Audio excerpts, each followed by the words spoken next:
Good morning, Raptor Freaks. Lexi Yachts here, and it's Wednesday, and we're doing a Wow Wednesday, and there's quite a few topics that we're wowing about today. It's like a three-pronged topic today. First of all, we have the announcement about the All-Star game this year, as far as the format and how they're going to conduct the All-Star game is very exciting. Honestly, I'm happy with the idea.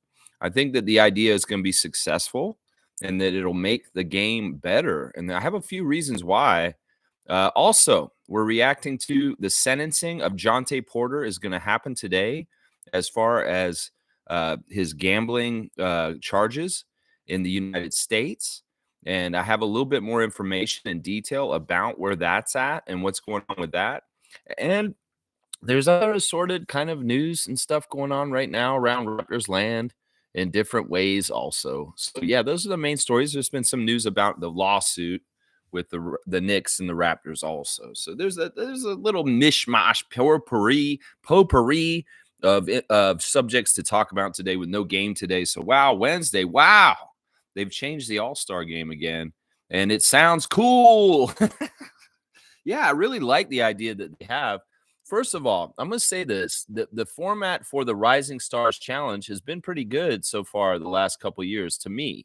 You know, these guys are in a tournament. It's a little bit more shorter games. You get a more variety of different guys getting to play because there's 4 different teams.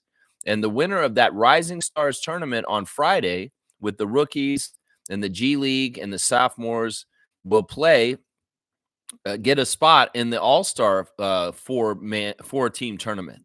And meanwhile, 24 All-Stars will be selected, and 8 will go to 3 teams. They will be split into 8, 3 teams of 8, and they will be drafted by the great hosts of Inside the NBA, Shaquille O'Neal, Charles Barkley, and Kenny Smith. That is going to be fun just to watch itself.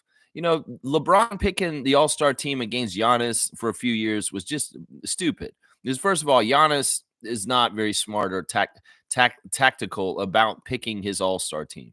Now, because of the bragging rights and the history between Kenny Smith and them, this will be very, very interesting. And plus, there's also proclivities and things, people that they don't like and people they like as former players. It'll be interesting to see who they choose.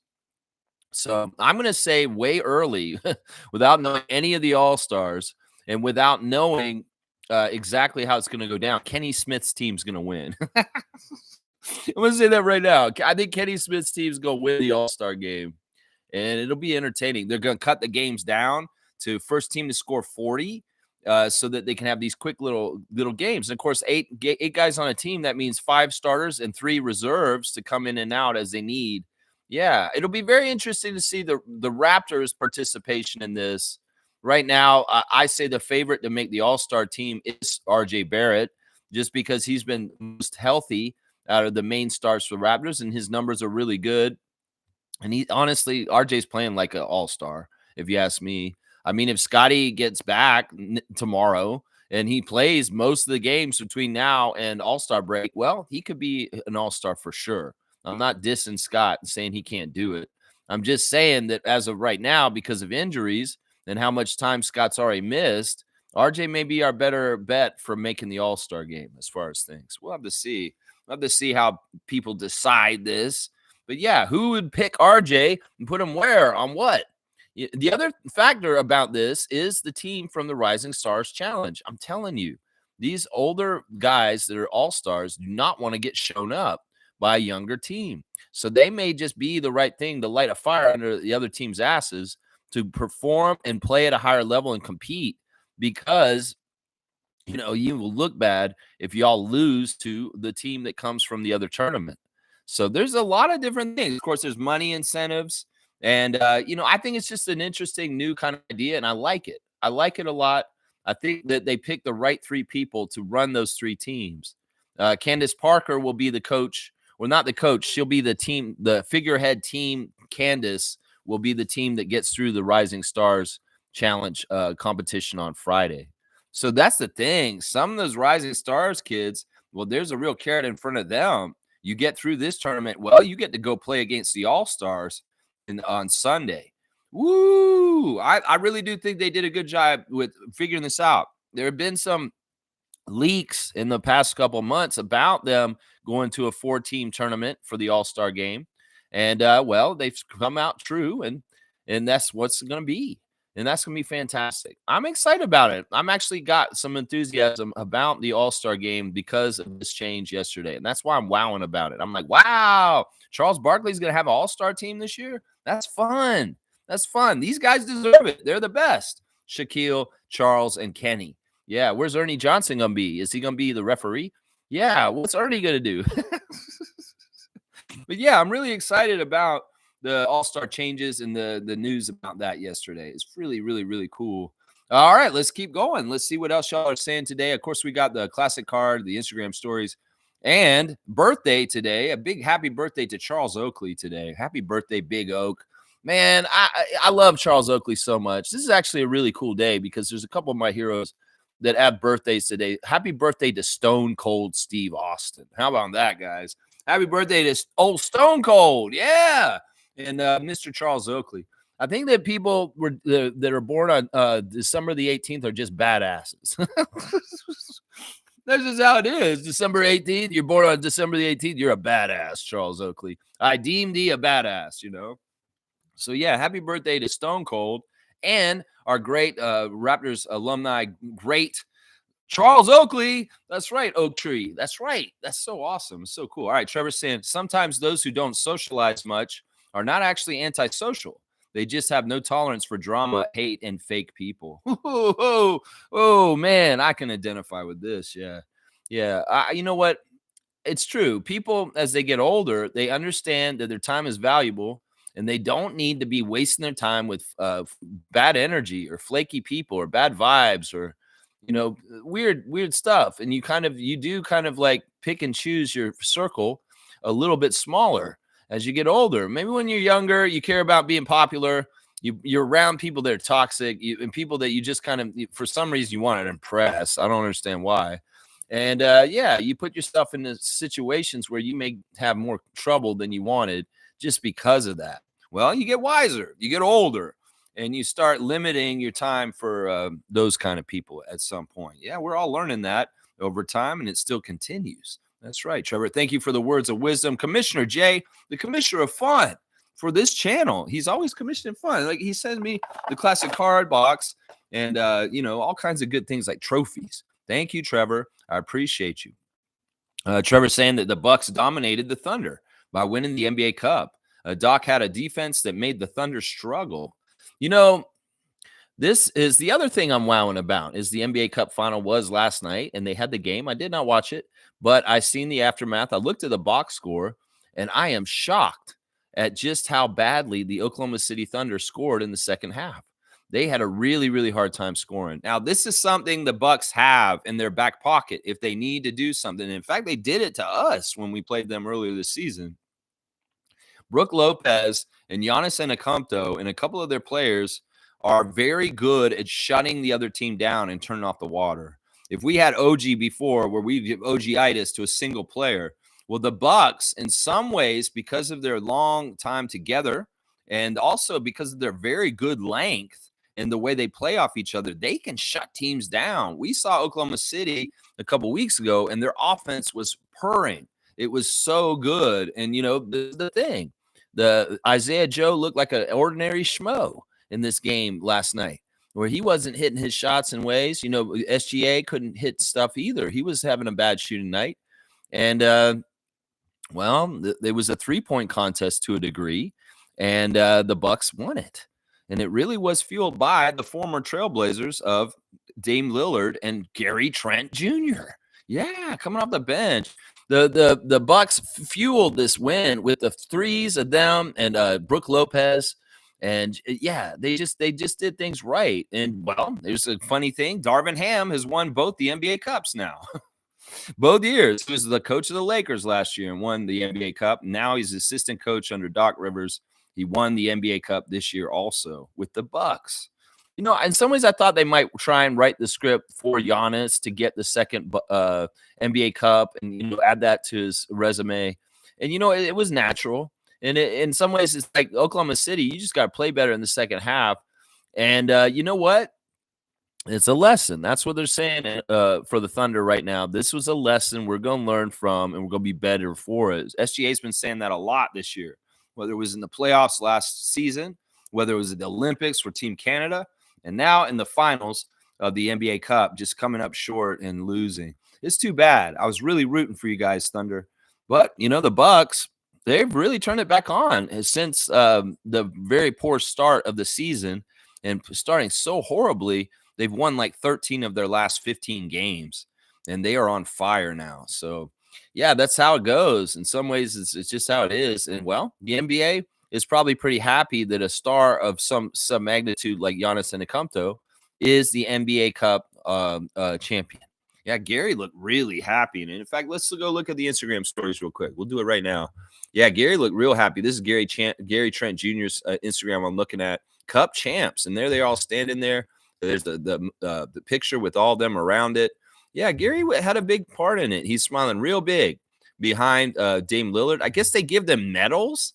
Like, they get medals for winning the NBA Cup. Like, they're really going all out with some trinkets and things and stuff. They get medals. They get like they get a chunk of money. Crazy. And they get a cup trophy. Yeah, that's a little overkill. They get medals? What is this medal thing? It's not the Olympics, NBA. What is these medals? Anyway, but yeah, happy for Gary. He's gone through some stuff in the last couple of years, and well, he's found success in an unlikely place in the NBA Cup with the Milwaukee Bucks. So I can't be mad at that. Gary's had an odyssey, and in some ways, I'm not a hater like that. It'd be like, oh, I'm so mad. I'm not mad at that. I'm not. Jamal Shed on a posting podcast where we're talking about keep yourself true to yourself and always stay who you are and don't let them change you. I like that. Jamal. You keep doing what you're doing. You're on the right path. And lately, you've been doing fantastic stuff for the Raptors and the Raptors 905. And we'll see you guys again tomorrow against Brooklyn at the Scotiabank Arena. I'll have the preview tomorrow morning, 9:30 a.m. Davion Mitchell showing highlights of his defensive prowess on his Instagram. He's still politicking to show just how much of a shit disturber he is as far as getting the ball knocked loose by other teams and getting good defensive stuff going on. I like seeing that stuff. So, yeah, he's got a lot of highlights there. AJ Lawson is taking a picture of him on a balcony in Orlando. That's right. Him and the 905 are already in Orlando to get ready for this show in Orlando. And that is a place where AJ Lawson, well, he's already on a two-way. He's not going to showcase for that. But people like Frank Kaminsky and the rest of the Raptors 905 will be on display for the front offices around the league and who may be interested in trying to pick up somebody to help their team in certain ways. So very important couple games for the Raptors 905 players that are not under contract in the NBA. This is your time to show what you got. Yeah, that game tomorrow will be at 3:30 in the afternoon against Rio Valley. Yeah, there'll be a G League doubleheader with the Raptors against Brooklyn in the evening. So, yeah, 3:30 start for the G League tomorrow, and then 7:30 regular start for the Raptors at Scotiabank. Doubleheader. We're two games to watch tomorrow. So, AJ's down in Orlando. We see that. There he is taking some media photos behind the scenes in Orlando with Charlie Brown standing next to him. Lloyd is in Toronto. We see him taking a picture down at the Rogers Center down near the Skydome last night around, I guess it was around 8 o'clock last night. He was down there near the stadium. So he's in town right now. Jamal McGlure's got all kinds of fun stuff on his Instagram. He's reminiscing about Scarborough Supermarket. He's talking about how if you're a Gen Xer, if you know sit, ubu, sit, good dog. If you know what I just said, you are a Gen Xer and you're old school. Sit, ubu, sit.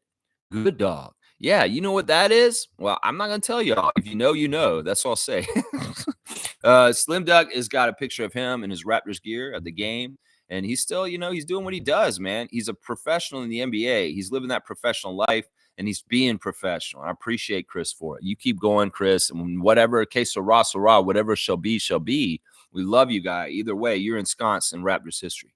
That's right. The Raptor 905, the 995, the Raptor mascot, in the last game, I saw this kid, but I didn't realize what they did. There was a kid upstairs in the 300 level that was dancing on the camera, and the fans loved him. The Raptor loved him too. And well, they went up and got him, and they brought him down the court, and he was dancing on the court with the Raptor, and even got to hold the sign. And they upgraded him. They put him at courtside. What a dream for that young fan. And yeah, he was just fun. He was a fun kid. He was dancing around, stuff like that. His name's Nakamura, is his last name. Just really, really happy to see the fan interaction and the fan reward for this young man from the game on Monday against the Bulls. Yeah, he was wearing a really cool Scotty Barnes jersey, and well, he was just getting down, and he got rewarded for it, for team spirit. I like to see that kind of stuff. Those are the stories that warm my heart. Yeah, Norman Powell once again showing off his highlights over on the Clippers. And he's got his UTG gear on blast, y'all. It's holiday season.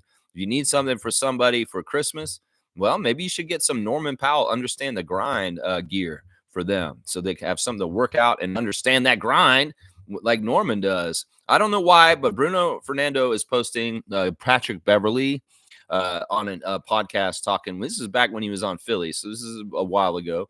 But yeah, I don't know why, Bruno. Maybe he's saying something smart or something. I don't know. I don't listen to yappy little puppies. And in some ways, I'll just skip your story here, since I see that you're putting Pat Bev on blast here. Jonathan Bobo celebrating some kid from San Francisco that plays still on the Dons, his former team. So he's putting them on blast. Matt Devlin showing off him and Jack with Santa at the game the other night. And yeah, happy Merry Christmas, Santa. Ho, ho, ho. Yeah, Toronto Tempo announced their new logo for 2026 is getting reviews. There's some people talking about it online, talking about this an old school pattern, very simple. And I'm like, yeah, I guess that is an old school pattern. But yeah, there could be a little bit more to it. Maybe there'll be some color in it at some point. Maybe they'll flesh it out a little bit. We're getting the bare bones skeleton of the Toronto Tempo logo, and we'll have to see how it goes over time. We'll have to see. Yeah, they were celebrating World Basketball Day yesterday on the Toronto Tempo, and they've got a holiday season book list that if you're looking for a gift for somebody for Christmas, Toronto Tempo wants to share a whole book list with you on their books like Roar and Play It Forward and Rare Gems and Playing the Long Game. Yeah, check that out. Grady showing off his great stat line from the other day against the Bulls in a 1-point losing effort, which was too bad. And let's see, is there anything else? Let's see. That's a highlight of Grady going to the basket against the Bulls and laying it up between Giddey and Vucevic. And then they still have that weird corn dog, rice hot dog game going on with the flash game on Raptors. And then also Uber's got a contest with giveaways going on right now. There's so many giveaways and 30th anniversary things going on right now. It's crazy. Uber One has some sort of contest. You get an ultimate gift basket or something. You can get a one of those Vince Carter logo jerseys also. Raptors 905 is touchdown in Orlando. And there's AJ Lawson talking about how it means so much to him to be in the Raptors organization at this point. There's your Instagram stories for today. Milwaukee won the cup, baby. Yeah, Milwaukee won the cup, and that is what it is. Trevor's saying that All-Star voting will begin Thursday the 19th, tomorrow. Yeah, there's a lot of different dates and things coming up now. We found out that the Coaches Open House is coming up. They did not tell us anything about when the date is. So I have no idea when it's going to be, but it's going to be next year, of course. But yeah, All-Star voting starts tomorrow. And yeah, the fan vote does matter to a degree about who gets to the All-Star game. It's really 50% of the vote. And then the media and actually the NBA players themselves help decide the All-Stars at this point. I don't know if y'all knew that there's a certain percentage of the vote that is made up of NBA players that vote for who they think should be in the All-Star. So we'll see. We'll see who gets in there. Hopefully we get a Raptor the first time around. No replacement, any of that bullshit. I understand we're not very good with our record, but Canada needs representation, Adam Silver. In some ways, you got to always remember that Canada is a part of your league, and no Canadian representation at the All-Star break is bad for business. Let's just put it that way. Bad for business. That's right. Trevor's saying KD despises the new All-Star game format. I absolutely hate it. Kevin Durant hates it. Well, Kevin Durant isn't, in some ways, Kevin is very outspoken these days, especially on Twitter.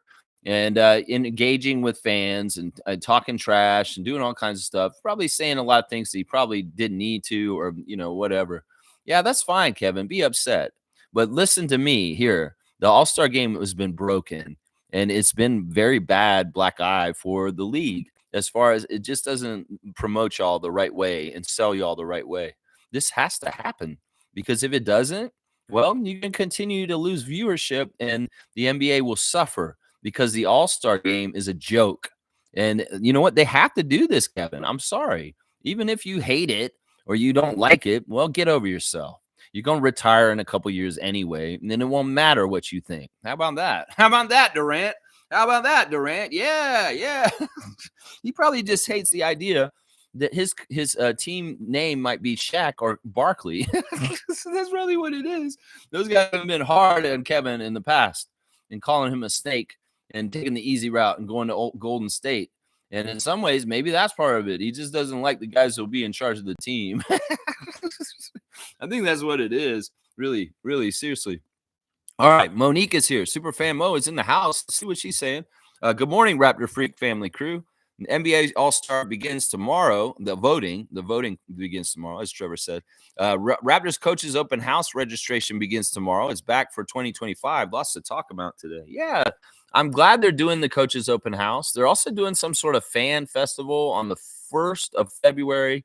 I'm not totally sure what that event is exactly. You know what, Mo? I don't know if I'm going to go to the open house this year.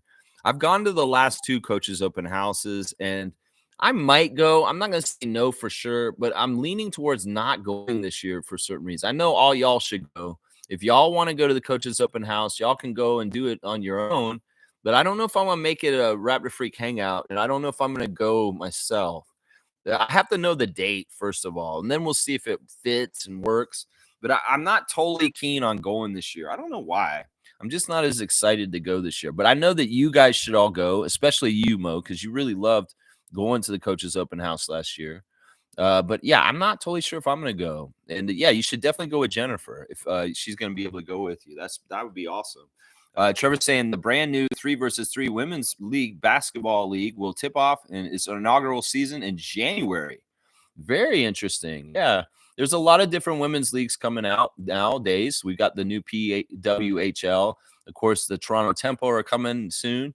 And yeah, this is great. I watched a TED Talk yesterday on this subject. It's a guy who invests in sports. He's a businessman, and he's talking about this is why I'm betting on women's sports in the future. Because honestly, you got to think about the numbers, the demographics. This society is more than 50% women. And in some ways, there's a lot of business and opportunities involved in women's sports that are starting to open up and develop. Now, some people can be chauvinists and say, nobody wants to watch women's sports. They're just not as good as the men. Yeah, we've heard all that tired bullshit for a long time, but people do enjoy it. Caitlin Clark has changed the game, so to speak. And there's been a lot of more interest in college basketball with women in all kinds of different areas with women playing sports. So get with the program or get left behind. Women's sports is on the rise. And we are all about taking it in and adding it more to this channel with the Toronto Tempo coming into existence now. Yeah, it is just what it is. Good business is coming. And, well, some people want to get on the ground floor and get somewhere with it. Well, now's the time. I'm telling you. Maybe not have been the time when the WNBA started like over 25 years ago. No, it needed some time to cook. And, well, now it's time to open up the lid and smell how good it's been cooking. That's right, Rock. Can you smell what the Rock is cooking? That's right. That's right. Jimmy's here. Good to see the Pope of Positivity. Jimmy Pope on a Wednesday morning. Let's see what Jimmy's saying. Lex, what do you value for our team going into the draft? I know it's far away, but what do you feel we need, presuming we get a top 3 pick or so? Yeah, there's a lot of speculation on this. In fact, this morning, ESPN has their power rankings out, and we are number 27 once again this week. Same place we were last week. 7-20 record. Toronto is playing without long-term building blocks, Scotty Barnes and Emmanuel Quickley, and continue to lose as a result. There's a long way to go this season. But as of now, the Raptors sit in 4th in the race to the bottom of the standings, giving them a very real chance of getting a top pick in what is a star-studded 2025 NBA draft. That's Tim Bontemp saying that. I would say this, and this is very much because the man just did a split on the wet floor. We need to get a big. I think we're good with guards and wings. I think we've got the prospects of Dick and Walter and Shed and a lot of good stuff around those positions. But I want to see another true center come to this team. I'm sorry, we lost Koloko in the last 2 years, and he was supposed to be that center project. We got Shamshe coming up. But I really do feel like our team, when you get to a certain point, it gets really thin at that position around the 5. And we saw it when Jakob had to leave and Vucevic was being guarded by RJ Barrett on Monday night. So I would say this, Jimmy. I'd like to get a 4 or 5, especially a 5. If we could get a really good 5 and the top pick, like maybe the best 5 in this draft coming up, I'd be very happy about that. I'm not worried about getting Cooper Flagg and another shooter. We got Grady Dick. I'm not necessarily wanting a fast wing. If there's a very skilled center that's near the top of the draft, that would be great for the Raptors, because honestly, that is the position we're thinnest at and our guys are oldest at also. So that we need to replenish that cupboard is what I'm saying, Jimmy Pope. Thank you for the great question. And that's what I'm going to say right there. That's right. Monique saying prayers up for Charlie V for former Raptor. Yeah, I don't even know what's going on with him. I didn't look it up or anything. I saw something you posted with him being in the hospital or something with an IV on. Yeah, I don't know. Whatever's going on with Charlie Villanueva, former Toronto Raptors draft pick, I just wish him the best. And I have no idea what kind of ailment or what it is. I didn't even look it up or see what's going on with him. I just saw that one post. If you could tell me more, Monique, what's wrong with Charlie right now or what's going on with him, that would be fantastic. I was very busy yesterday doing a lot of different things. And I just didn't catch that story and go research it enough to find out what's going on with Charlie B. We do care about Charlie a lot, and we do want to send him all the healing vibes in the world to help Mr. Villanueva out. Yeah. Kareem's here. Good to see our dunk champion, Kareem Thomas. Adam Silver and Emiratis thought they ate with that BS tournament. Now back to our scheduled program. I'm glad Milwaukee won in some ways. I'm glad either one would have been happy with, Bucks or Thunder. I was rooting for the Thunder to a degree, but I'm glad Milwaukee won. If there's a team that's in the East that's going to win, I'm glad it's Milwaukee.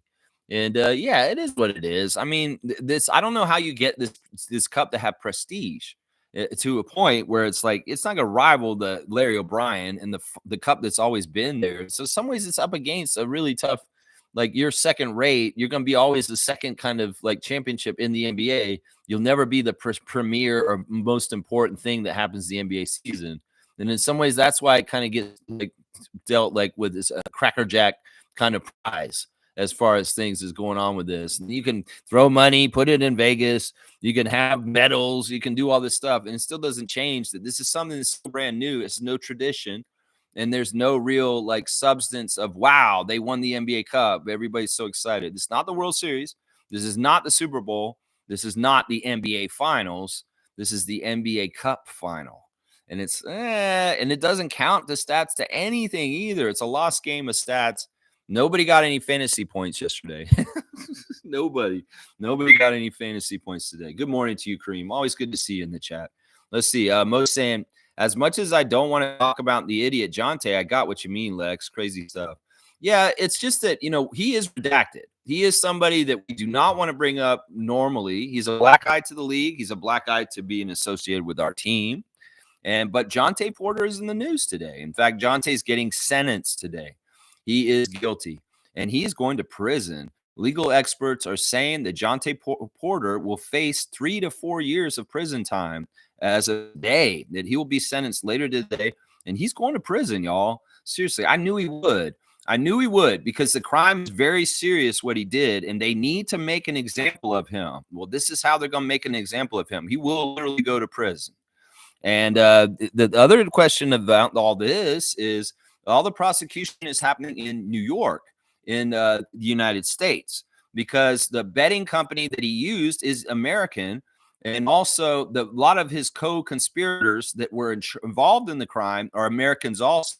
So most of this case is centered in the United States. But because he did it in Canada too, he could face charges here also by the Ontario government and Canadian government because he technically did the crimes in Canada, even though he did it in an American company in the NBA and also with American co-conspirators with an American sports book.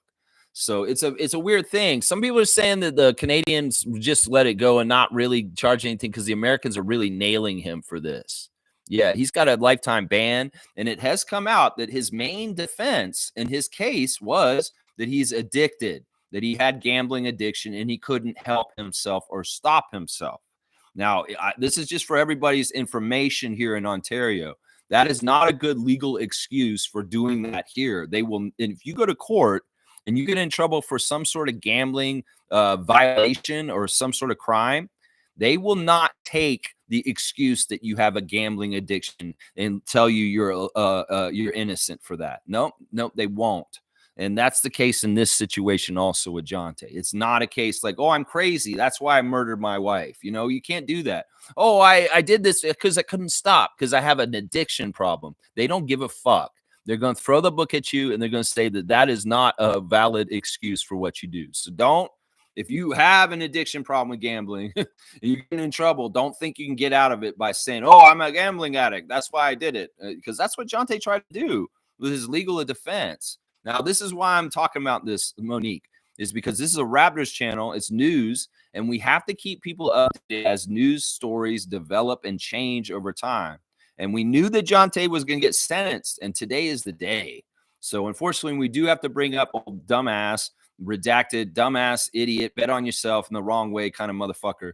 But yeah, he's good. It looks like he's going to get 3 to 4 years in prison. Yeah, it'll be just like two of his other brothers are in prison right now for their crimes too. Porter family, you're a mess, man. You're a mess. But yeah, that's why, Mo, we got to talk about that. Just because it's news, and we got to update the Raptors fans on stuff like this. It's more NBA news now than Raptors news because it's just in general a problem. And like I said, he's an example to caution people from doing this. There's a reason why they're putting up ads or signs in the back in NBA dressing rooms that's saying, you have any tips on NBA gambling that is illegal, call this hotline, and you can anonymously tip off the league if there is a teammate doing this. Because in some ways, what could have happened last year is like Javon Freeman Liberty or some of the other guys saw Jontay doing some shady shit. Maybe they could have caught him and said something about it before all this stuff happened. So yeah, they really want the players to be kind of policing and vigilantes about themselves. That that in some ways one guy like Jontay could bring the whole thing down, and in some ways the other players may want to be snitches because they see something like this happening and they're saying, "Oh man, nah, you can't mess with the whole league like this, bro. Nah, I'm turning you in. I'm sorry." Yeah, they got to make him an example, and 3 to 4 years of prison time instead of getting millions of dollars and playing a game that's fun. So sad, Jontay. You really screwed your life up, man. You really, really did. Monique's also bringing up the news the day yesterday that it was announced. And this is so funny. The NBA is really toying with the court in New York that said, okay, they arbitrated and said they want the NBA to rule on the Knicks lawsuit against the Raptors. And well, the NBA was like, okay, yeah, we'll be in charge of it now, but they just kind of ignored it and didn't do anything about it. Well, the New York court came out recently and said, y'all need to set something up because you guys got to take care of this. James Dolan is crying and whining and saying, what are you going to do about this? It's just kind of in limbo, and it's been in limbo for a couple of years now. Well, the NBA has come out and confirmed they will have an arbitration hearing to settle the New York lawsuit against the Toronto Raptors next July. Now, this is 3 months after the imposed deadline that the court of New York had imposed on the NBA to figure things out. So they said, well, no, this is the news. We're not going to do it on your timeline. We're going to do it a little bit after, in the middle of the summer, when it's right in the middle of nothing. They'll take care of it then. And honestly, I don't see anything happening other than maybe they'll fine the Toronto Raptors, and that is it.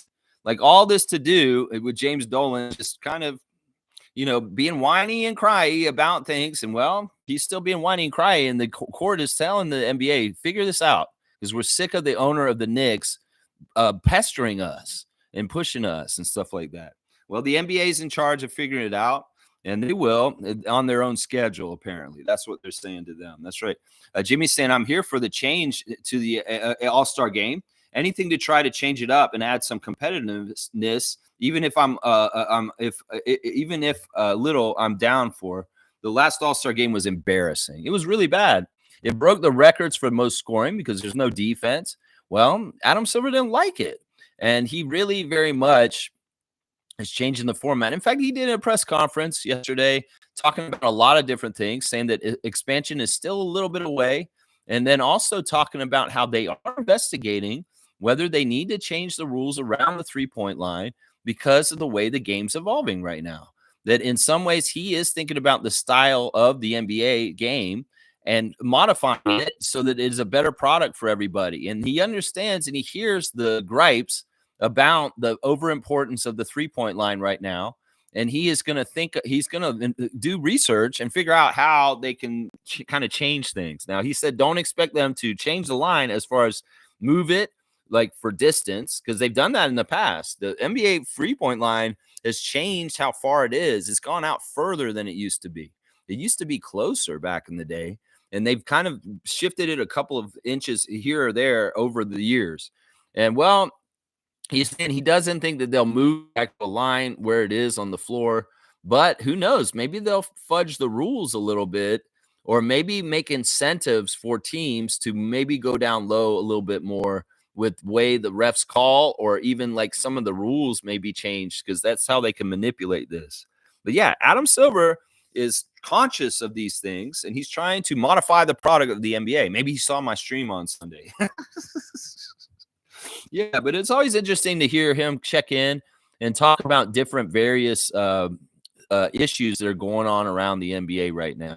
Yeah, figure out your domestic violence stuff, Adam Silver. That's what I say right there. Yeah, All-Star game and the three-point shooting. Yeah, you got to figure those out too. Fiercely saying, good morning, fam, and happy Wednesday. My Oklahoma City Thunder could not get their 3 points going. SGA had 2, and the rest of the team won, I believe. Yikes. Still glad Trent Jr. played well and contributed to the Bucks win. Yeah, they didn't get but like 4 3-pointers the whole entire game. And it was pretty bad. It was very, very bad. And that was the thing that won the game for the Bucks, was shooting better threes in this game. And that's part of this league now. If you don't shoot better threes and the other team shoots absolutely badass threes, you're done. You are done. And well, that's just how it is. You better guard the 3-point very, very well, because if a team gets going and they have like 3 times more threes than you, you're losing. You're losing. And that's what happened to the Thunder last night. That is exactly what happened. Yeah. Yeah, let's see. Trent Jr. played well and contributed to the Bucks win. Yes, he did. He did. He came off the bench, but he took care of things. And they didn't have Middleton, which was interesting to me too. He had returned from injury recently, but he was sick, not hurt, but he's ill right now. He's sick right now, not with COVID. Yeah. Let's see. Saying the new format should be interesting, but afraid the panelists choose who they glaze over, even if not warranted. I don't see any Raptors on the radar. Maybe Scotty, as Shaq knows him.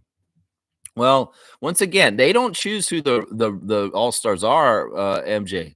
The All-Stars are selected, and then they have a pool of 24 players, and they're going to draft from those players. So the players will be very much already set, and then they just kind of go by their favorites there. And well, honestly, I think that if we get one of our guys there, they'll be all right. I think that there's enough respect between RJ and Scotty with those guys that are going to be in charge of picking, that they will do okay and they'll get selected. So they'll get selected, not last, is what I'm trying to say here. Hopefully we just get a guy, but there's no guarantees, especially being so far down at the bottom. You know, last year we were kind of middling, and we still only got an injury replacement for Scott to be in the All-Star game. So Raptors fans, brace for getting snubbed, honestly. Brace for getting snubbed completely and not getting a single damn All-Star. But hopefully Adam Silver will, you know, who knows? We'll see. We'll have to see what happens. I wish Scott would get healthy and get back out there and make a whole bunch of crazy highlights, so that a common NBA fan is like, you know what, Scotty Barnes is just so good, I have to put him on my All-Star ballot. You know, because in some ways, that's what you need to do, Scott. You got to go the way of Vince. Learn from Vince Carter. Vince Carter became popular because he had highlights. And in some ways, you could have highlights more often, and that could be the door to open you up to more awards and acclaim. And I know in some ways it's like it goes against the thing. It's like, well, sometimes sizzle does get you the attention. Steak, you can work hard, do all the good things, but it's a hard work sometimes doesn't get any applause. Sometimes it's the flashy shit. So Scott, maybe you do need to do some more sizzle to get further in some ways. That's what I'm saying. So make them like you even more, make you popular, and boom, you get in the All-Star game like Vince did 25 years ago. That's what I'm saying right there. Yeah. Yeah, let's see. Fiercely saying, Trevor, where will the 3 versus 3 women's league taking place? I don't know the answer to this one. I guess Trevor's going to have to answer it for you. I think this is just like a Canadian league, and all the major cities will have teams. So it's kind of like that, or is it just a one-time event where they're like doing it down at like Ontario Place in the parking lot, and they have a whole bunch of courts and say 3 versus 3 tournament for women? I don't know. I have no idea. I didn't look this up. Trevor brought me something I'd not seen. I didn't see anything about it. Monique is saying Junior Schroeder loves the idea of Dennis on the Warriors. Yeah, I didn't even want to bring this up because it's kind of like I saw the thing that was posted in our chat, and honestly, he's a child. And like somebody said in the chat, it's probably a grown-up said something near him and he just like parroted it. Listen, I'll say this. The Schroeders were kind of done raw by the Raptors and moving around their life and their family. But Dennis has no problem with Toronto. He thinks that we were very, very good to him. And I know Ellen really liked Toronto. And that's part of the heartbreak is that their family really wanted to be here, but it didn't work out with their dad being on our team. And then he went to Brooklyn. And, well, yeah, they lost in Brooklyn too, but they won.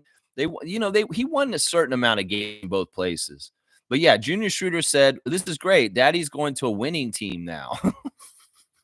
And some Raptors fans are calling foul and getting all upset at Dennis Schroeder Jr. for this. But I'm like, man, he's a kid. And who knows who said this around him? It could very well that his mom said it, that she said it. Ellen said, you know what? It's great. We're going to a team that's going to win now, Junior. And he's like, yay. And then somebody quoted him. Who the fuck is out there quoting little kids anyway? Seriously, why are little kids getting quotes in the press? Right? Seriously, we don't need to hear what Deuce and Junior Schroeder are saying. They're children, first of all. They're not experts. And honestly, I know that some parents are okay with having their kids out in public, and like the Schroeders are, like Jason Tatum is. But you shouldn't in some ways. It's very dangerous in some ways to put kids out there like that, So I don't know. Either way, this is a non-story to me. It's just a little kid. He said something. But some Raptors fans are very mad about it because they're like, I'm a Raptor freak. I really care about this team. I don't care if Junior Schroeder said, I'm happy we're on a team that's winning now, finally. I don't care about this. He's a cool dude. And in some ways, I know Junior's going to be an NBA player someday. And who knows? Maybe Junior will play for us and we'll be winning by then. And he'll be like, I play for a winning team called Toronto. And my dad played for them too. So we'll have to see. Fiercely saying it would be nice if the games could be televised, providing visibility to young girls who play and get motivation. This was one of the main points of the TED Talk that I watched yesterday. Is like women are over 50% of the population, and women's sports is like 10% of the TV sports on TV. That's an issue. That there needs to be a little bit more equalizing and meeting up. Now, people are the chauvinists are gonna come and say, well, women's sports doesn't derive any economics or profits or money. And I'm like, it's gonna happen and it's coming. But in some ways, understand part of the reason why is the gatekeeping of not giving exposure to women's sports on media places. And that's a long time. So you know what? The opportunity is there once again. The demand is there, and smart entrepreneurs and people that want to get in the ground floor, this is your time in this frontier of women's sports, expanding and developing and getting more of an eye on it. And this is totally true what Fiercey's saying. They need to put more women's sports on television. And the pro women's hockey league is getting more games put on TSN now, and the WNBA games will be on also coming up.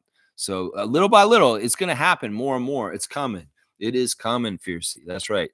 Kareem saying East versus West. Whoever wins should get home court advantage in the chip alongside some money incentive, car giveaways, etc. They've tried all this, Kareem, and it doesn't work. Last year was East versus West. And, they could give the incentive of like, oh, the team that's going to get the playoffs will get the home court. That's not only good for one team. And you don't know which team's going to be at the end of the year and stuff like that. I mean, I like the baseball idea of giving the home field advantage to the team, the side that wins. I think that worked for baseball, but I don't know if it totally works for basketball in some ways. I don't know why, but I think this is fresh. I like the idea of it being more of a tournament because there's 4 teams. Because in some ways, an exhibition between 2 teams is kind of like, oh, it's just an exhibition. But when you have 4 teams and they're kind of there's the earlier round, you don't want to be embarrassed and put out in the early round. There's a little bit more incentive to not go out the first round and to get to that final championship thing. So I think it's going to have the effect that it's intended to have, and that's to bring out the competitive juices of all those involved. That is the biggest problem with the All-Star game, is that these guys are lazy. Then they're just running up and down the court and dunking and shooting threes and not really doing anything. Well, there's more incentive now to try and win because it's a tournament, and you could go out in the first round. You could be playing Team Candace, and you will lose to those rising stars in the first round. And in some ways, you might hear it from your peers around the league if you're on Team Charles and you lost to Team Candace and you didn't get to the final round.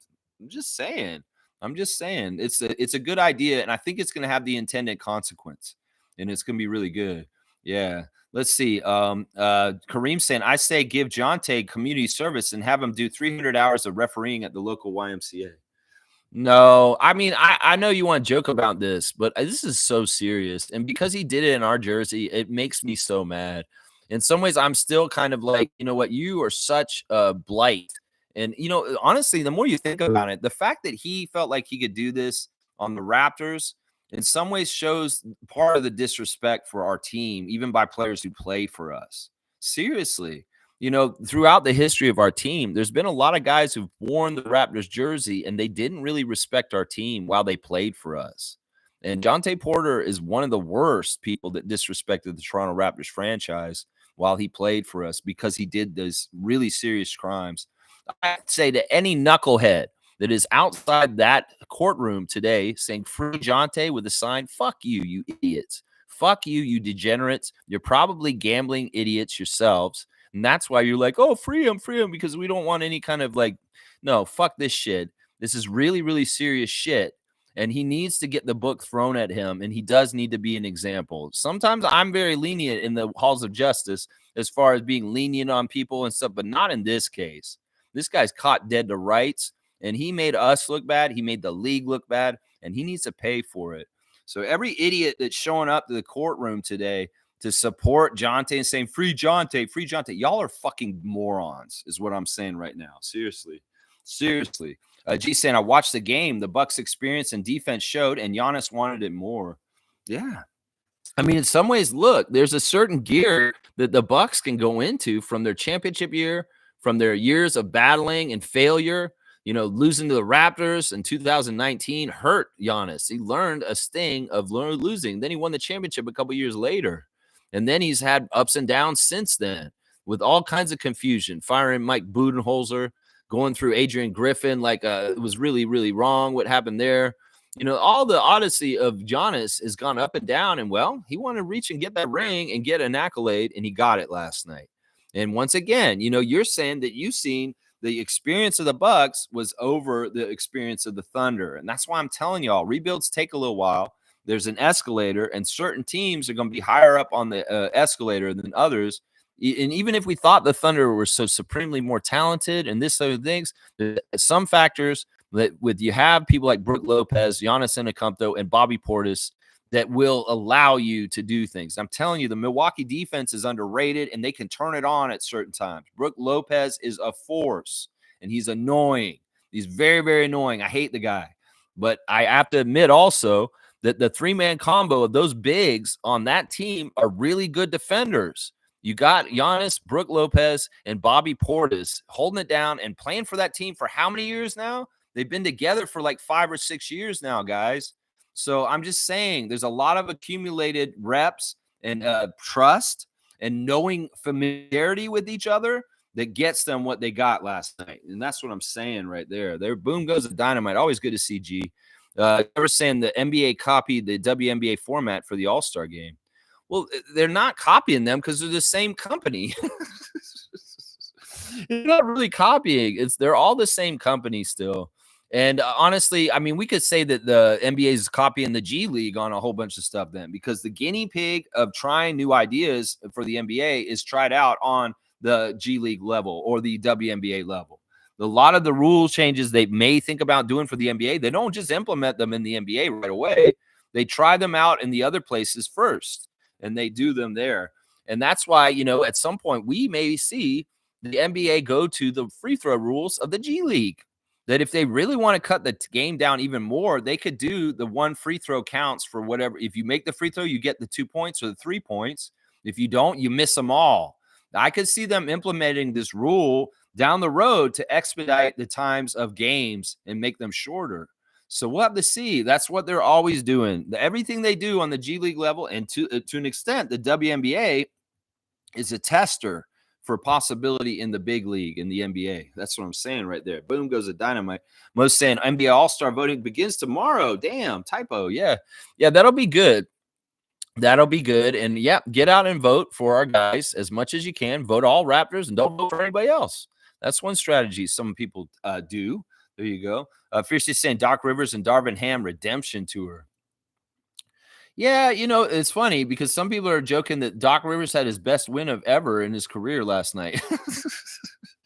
I don't know. Either way, I mean, it's good that the Bucks are waking up and they're doing better. There was a weird clip that they posted with them with a mentalist in Vegas, and he was like guessing things. Like the one where he was like talking to Giannis, he's like, "You're thinking of an old friend of yours, somebody you haven't seen in a long time, somebody who really matters to you a lot." And Giannis is like, "Okay, yeah." And he said, "You're thinking about Giorgio." And Giannis was like, "Whoa, how'd you know Giorgio?" And I'm like, you know what, man? Come on now. Giannis is from Greece. And how many guys are named Giorgio in Greece? If you just hit like that name of that, like you're just throwing a dart at the wall. I think you could have easily thought it was Giorgio, just because it's like there's probably a lot of Giorgios there. He's like, how did you know it was Giorgio? He's so stupid. And some of the questions were really weird. Like he asked Chris Middleton, you have a team in your mind that you're thinking about later in the postseason, later this year and playing against. I think I know what team it is. And the mentalist is like, the 76ers. And like Chris Middleton's, yes, I was thinking about the 76ers. I'm like, this doesn't make any sense. What is going on with the Sixers? They just lost their rookie. Joel got his sinus fractured. Their team is mired at the bottom. They're not even in a playoff spot right now. And you're thinking that they're going to be in the postseason? Well, maybe they will be. I don't know. Maybe the script writing. Maybe the mentalist understands the script writing. Maybe he can see in the future. But Chris Middleton, maybe he's thinking about getting some get back against the Sixers and putting their sorry asses out. But I don't even know if they're going to make it. Seriously, that was weird, man. It was a really weird clip. The Chris Angel kind of like David Blaine mentalist guy with the Bucks guessing things about them. And then the money one with the serial numbers, that was ridiculous. That was absolutely ridiculous. I have no idea how they do those tricks. Those guys are good. Those guys are good. Check out that clip if you see it. It's the Bucks at the NBA Cup Las Vegas festivities with some guy doing all kinds of tricks, Kreskin tricks, the great Kreskin. That's right. G saying Gary and Dame played very well. Yeah, they you know what? They have experience with each other. Their 1-2 punch, and their threes were going in last night. And that was a huge help to allow the Milwaukee Bucks to be the NBA Cup champions for this year. That's right. There you go. Boom goes the dynamite. Fiercely saying OKC will learn baby steps. Last year's playoffs and this year's NBA Cup. Josh Lee could have been helpful. Watch out for them if they make the playoffs this year. Yeah, they were all learning baby steps, but we don't know where their ceiling is again this year. Like people that just blindly think young teams are going to rise up and take championships, that's not the way it works. That's very rarely the case. And, the Thunder may be maturing enough to the stage where this is possible this year. We'll have to see. In some ways, they may hit their head on their ceiling again this year with a team that just a better team in the West or in the finals that they face that are just have more experience in how to take care of things, kind of like how the Bucks did things last night against them. We'll have to see. Mo's saying she's going to be back in the arena tomorrow for the Nets game. All right, Mo, we missed you there on Monday night. In some ways, maybe we needed your vibes to get them pestered up to play more legitimately right away from the start of the game and after halftime. So yeah, Mo, bring the vibes and get that W for us against the Nets. Dennis is gone now. In some ways, I'll do the scout for the Nets today. But yeah, in some ways, Dennis is gone. And Jordy's team, I don't know. They've won a lot of this season already. And I don't know if they're going to continue to win at this point because Dennis Schroeder was kind of an important part of them being able to win. So they may be going down in the standings out of the playoffs and down near us very soon. And we need to beat them. We got to end this losing streak that we're on right now. And we need another win. We have not gotten a win in a while. And if we're going to get to the pace of 25 or 26 wins like I want to, we got to get at least how many we got last year is how I feel. So we need to get there. We got to see what happens. Infamous saying, salute freaks. Giannis has a chance to sweep awards this year. Cup champion, Cup MVP, NBA Cup, NBA MVP, defensive player, conference MVP. All right, you're crazy, Infamous. Yeah, I don't think this is likely. You know, the NBA likes to spread it around unless somebody is absolutely dominant and absolutely by far, for sure, the number one bona fide player in the whole entire league. Yeah, this isn't going to happen. There's a lot of multiple different awards. In fact, I would say right now, I don't think Milwaukee's going to win the championship now because they won the cup. And in some ways, you will probably not see the same team win both championships in an NBA year for a long, long time. It could happen. It could, but I don't see it because the parity in the league is so crazy. And it's also, you got to have the right timing of not having injuries and different things happening for you at two different times in the season. Now, there's no team in this league that's such a juggernaut that they're just going to run through both things. And I don't think Milwaukee is that. It's an interesting prediction, but I don't think it's realistic. Infamous. I don't think it is. Smooth saying, I was reading that Jontay might get 3 years prison time. Yeah, they're saying 3 up to 4 years. That's right. It's like 78 months or something like that. They're saying he'll get in prison. Yeah, and it's just how it is. It's about right. It's about right. It's kind of what I thought he would get initially when the whole thing was going down. I was like, man, this guy's going to be in jail for at least 3 years. And that's what they're saying. Legal experts are saying that today. Let's see. Fiercely saying Dame finally won a cup of some sort. Now he must be aiming for the real one. Yeah, I mean, it is what it is. In some ways, it's like Lillard has had accolades and done good things individually, but not as a team. And, you know, in some ways, this is a nice accolade for them. But in some ways, also, who cares about the NBA Cup? That's the kind of thing, too. There's not a whole lot of prestige to this. The NBA is trying to build it and make it. But honestly, a lot of people are just kind of like, we don't give a shit. And that's a problem. In some ways, people care about the NBA Finals and who wins that, but they don't care about this one as much yet. But maybe they will down the road. Wayne saying Oklahoma City wasn't hot last night. That's all. Even Trent Jr. was hitting shots. It was that kind of an evening. SGA is of my protocol. I don't schmooze with opponents. I lose. I'm out of the arena. Love that, SGA. Yeah, it is what it is. And you know what? They got a learning lesson. They got a learning lesson. Fiercely saying Jontay fumbling a bag, literally, pun intended. Yeah. And Smooth saying he actually had a future in the NBA, man. He had the skills to be a rotation player. Wow. Totally. Exactly right, Reggie. And that's sad, man. That's so sad. He threw his life away. That's the problem with addiction. You can't stop yourself. If you're doing something you can't stop, you're in trouble. Kaz is saying, good morning, Lex from Raptor Free Crew. Good morning to you, Trucker Kaz. It's Wednesday, so you're on the road again. Let's see. Carlos saying, I remember saying to myself, we found a good one with Jontay. This guy was on his way. He could have been a big man depth. Shaking my head. That's kind of why I answered that question earlier about Jimmy's question about who should we target for the draft as well. There's another person that was in our depth chart that could have been very helpful right now that was lost last season. We lost 2 centers last year for the weirdest reasons, and it sucked. Jontay Porter, Christian Coloco, very, very, very shitty reason. That's why we need to replenish that still. You know, we start to get some good centers around and weird stuff happens. I hate it. Smooth saying, I really don't understand how you destroy your career. 5-star hotels, getting any woman you want, financial freedom. Wow, it's sad. Yeah, I mean, that's the thing. And even the money that he was doing, it was piddly. And he would have made even more just legally and done things. Yeah, it's so dumb. It just shows that your judgment is clouded in addiction. You really got to watch your demons. And if you get a demon like a gambling addiction, man, you'll do some dumb shit like spend all your kids' lunch money for the whole entire year because you bet on some horses. You know, that's the sad part of addiction. And that's why I have a really big problem with the gambling legalized at this point.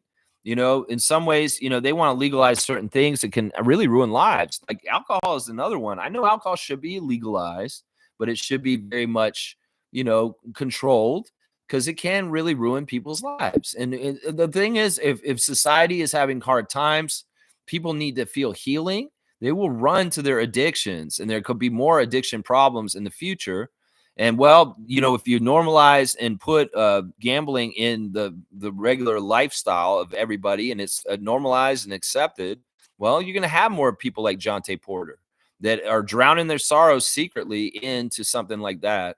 And that's sad. It is really, really sad. You guys are right. And well, it just shows that addiction can really screw your life up by really clouding your better judgment, really, really clouding it. And that is that is the cautionary tale right there, right there. So young people, if you are interested in gambling, don't start. Seriously, you may get hooked on it and you may ruin your life, like Jontay Porter. That's what I see right there. Yeah. Yeah, Monique saying, my mom follows the story, not me, but she thinks it's 2 years for him. For Jontay? So your mom's following the Jontay story? Well, the legal experts were saying that the time frame was between 3 and 4 years, but who knows? Who knows? We'll have to see. I don't think they'll be lenient with him. I think that they really will very much try and give him the maximum sentence, because he does need to be made of example. This is the thing. What's to stop another NBA player for doing something like this? Well, a cautionary tale like Jontay getting the book thrown at him will say, yeah, just remember Jontay. Don't do this shit. Just remember Jontay. If they let him off with a slap on the wrist, well, somebody else will be like gauging whether it's worth the risk of doing a Jontay. And that is something that Adam Silver does not want anything to do with. That's why he's banned for life.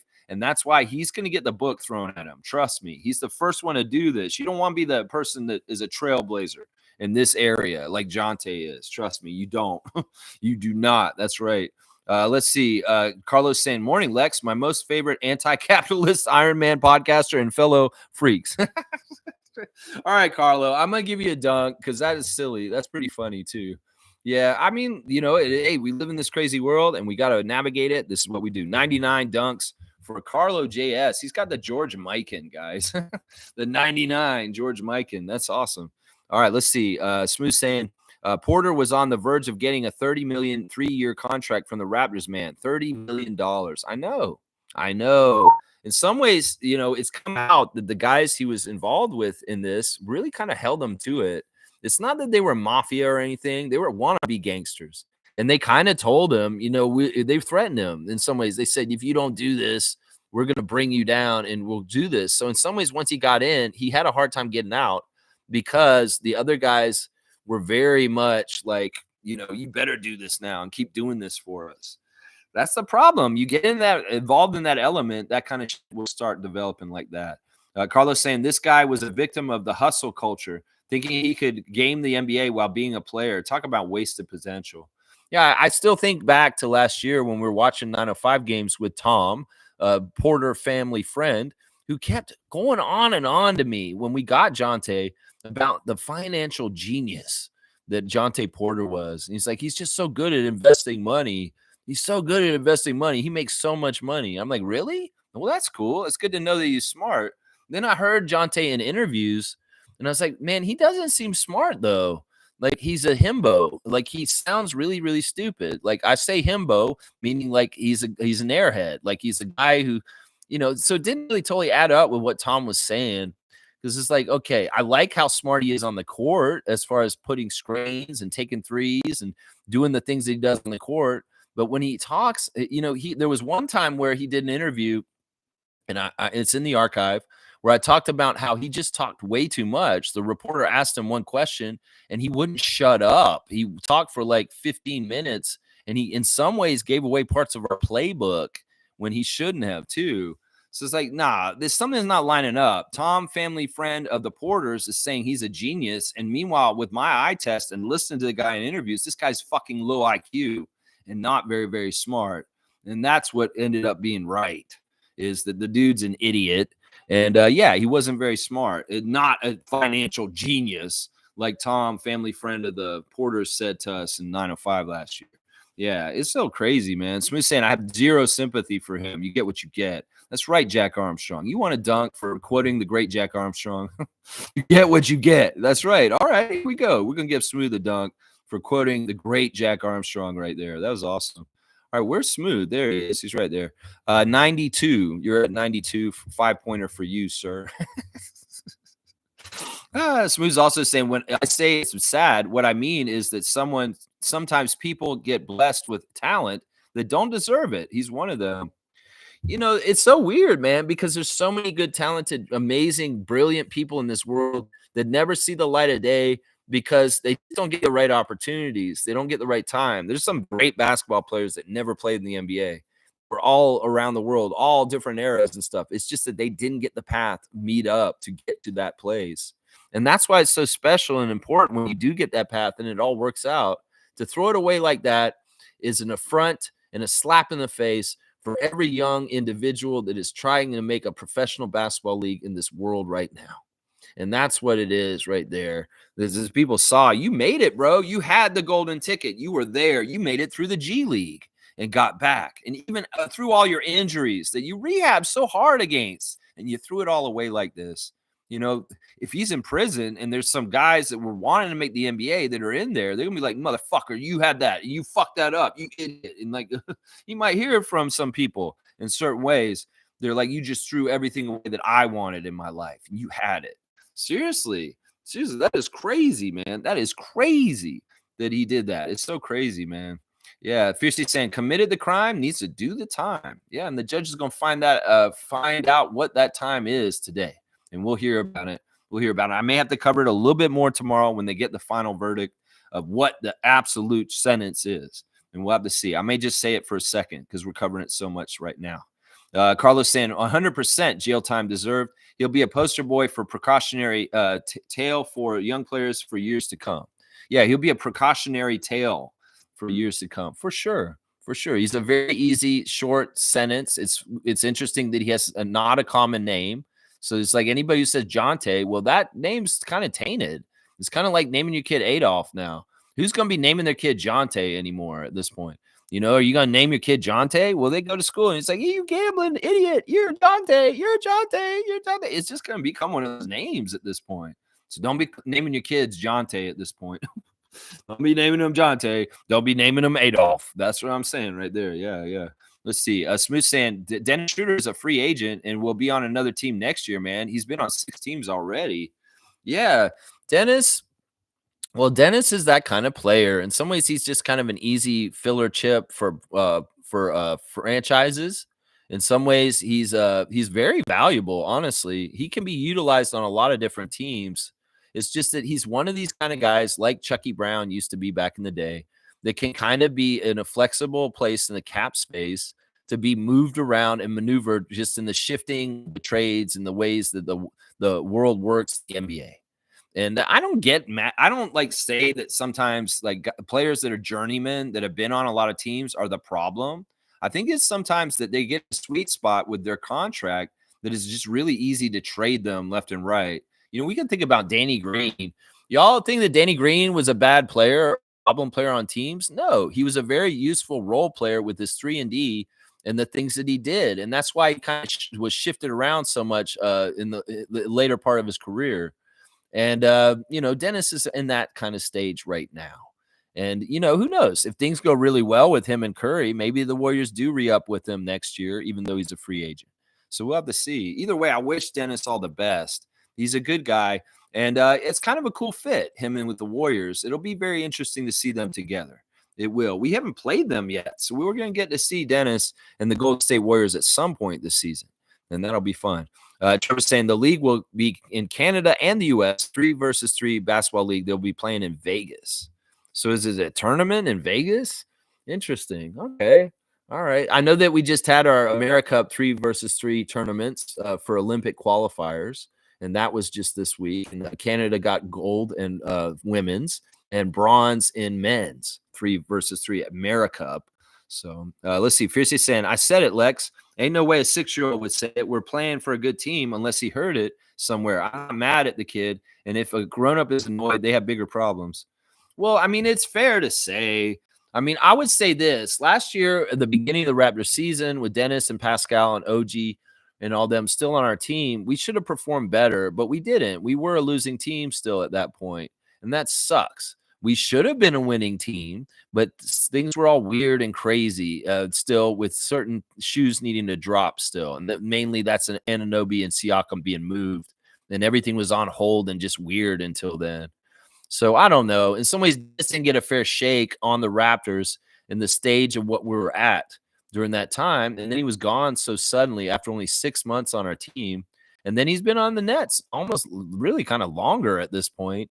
And he hasn't had total success there either. So I think it's a fair statement. I don't think that it's factually incorrect. So we can't get mad at that if they're just telling the truth, right? Because the Warriors are a winning team right now too, and that is a difference. So, but yeah, he definitely is parroting something that maybe a parent said. It could very well be that Ellen said it. He's just saying it because like the mom did. Yeah, Fiercely saying, "Nice, thank you, Trevor." And Infamous is saying, "I have no sympathy. He had a talent he could have maximized and was going to make money anyway, and didn't care after he was charged. The sympathy I have is for his wife and kids." Yeah, I mean, in some ways it's like I don't even think about his wife and kids. I don't even know he had wife and kids. Did he? He did? Either way, I don't care. In some ways it's like, look, Jontay had decisions to make and he did not make them correctly. That's for sure. And he didn't care. In some ways, the sign that is showing that Jontay had no remorse about what he did was he was asking to be allowed to go play internationally in Europe this summer as a part of his bail, and they laughed at him. It's like, do you not understand what you did and the gravity of what you did? You think we're going to just let you go and play professionally in Europe this summer, like with a slap on the wrist? No, no, no, no, no, no, no, no. You're not going to Europe to play in Greece just because you want to. No, no, no, no. He really didn't get the actual weight of what has happened in some ways. And that shows, okay, he's disconnected from reality because of his addiction in some ways. Yeah. Trevor's saying Whoopi Goldberg Sports Channel will be showing a lot of the women's sports. That is fantastic. That's right. I remember hearing about this, that Whoopi Goldberg has a channel in development that's going to primarily show women's sports on it. This is fantastic. In fact, she's the entrepreneur that this guy in the TED Talk that I watched was talking about. As far as, she's getting in on the ground level, and she's going to have an opportunity to build something that could be very successful in the years to come, where she's getting good profit from it. So I think this is smart. I think that channel, maybe like some niche audience. A lot of people will like it a lot, and some people maybe won't be as generally popular, but who knows? We'll have to see. We'll have to see. Smooth saying Dennis is one of those guys that can't accept what he is, the best backup point guard in the NBA. If he were to be cool with that, he could get a long-term deal, put down roots. Everywhere he goes, he finds himself in the same situation. Rinse and repeat with that guy. I don't know if it's that basic each story. I don't think the story is the same every stop. I think that every stop and everything that's happened to him, it's not the same. I think that there's different circumstances in each place that have put him in different places. Like, we could take the Raptors example. We had every intention to have him as our starting point guard and Darko's like extension of himself on the court because they had their prior relationship. And that it's not that he can be a starting point guard. I totally disagree with you on this. As far as him, you think that you don't think that he can be a starting point guard. I don't think that's true. I think that he's been a very good starting point guard in the last couple of years, and it really is that he matured to it. When he was younger, maybe not. Maybe he should have been a backup up until like 2 years ago. I think it's really when he won the FIBA World Championship and he was the MVP that he graduated to, yeah, you're a starter. You could be a starter in the NBA. Because I don't agree with this. I think that in the Raptors situation, it was the very weird transition period that messed him up here. And then with the Nets, it's a weird thing where they completely got rid of all their older assets and they're totally rebuilding with the new coach and restarting. And Dennis just happened to be somebody who got shuffled to them in that period of time. But he didn't really fit with their plan, with their younger like ideas of how they're going to rebuild. And so in some ways, the writing was on the wall with him in Brooklyn right away, honestly. Now, I can go back even further to things like Lakers and Atlanta and stuff like that. And I think that it's all different cases. I think just saying blanketly, this is the same problem at every stop is not true. That there's different situations at each stop that have kind of not totally been under his control, honestly, that has gotten him to this point. It's not that he doesn't accept being a backup point guard. He's a point guard in the NBA. And it doesn't matter if you're a starter or a bench. He's able to do both. And I think once again, like I said, the thing with Dennis that makes him move around is that he has a very flexible salary that can be moved in trades, and it's kind of appealing for that. I think there's more of that than he's a problem or he doesn't fit or this like that. He's actually very valuable, and people sought after him and like him. I think the Warriors wanting him on their team shows something. Shows something right there. He's been playing at a very high level this year, just so you know. He's been probably maybe the best player for the Nets this year, and he's absolutely been starting every single game for them. So, yeah, I can't get behind this, Reggie. I'm sorry. Carlos saying, how about the Hornets getting a PS5 only to take it away from the kid? Yeah, I saw something about this. The Hornets are apologizing because they did a giveaway in the crowd. Like they were going to give a PlayStation 5 to a kid, and then they didn't give it to him. And they were lying. Man, that's really not good PR.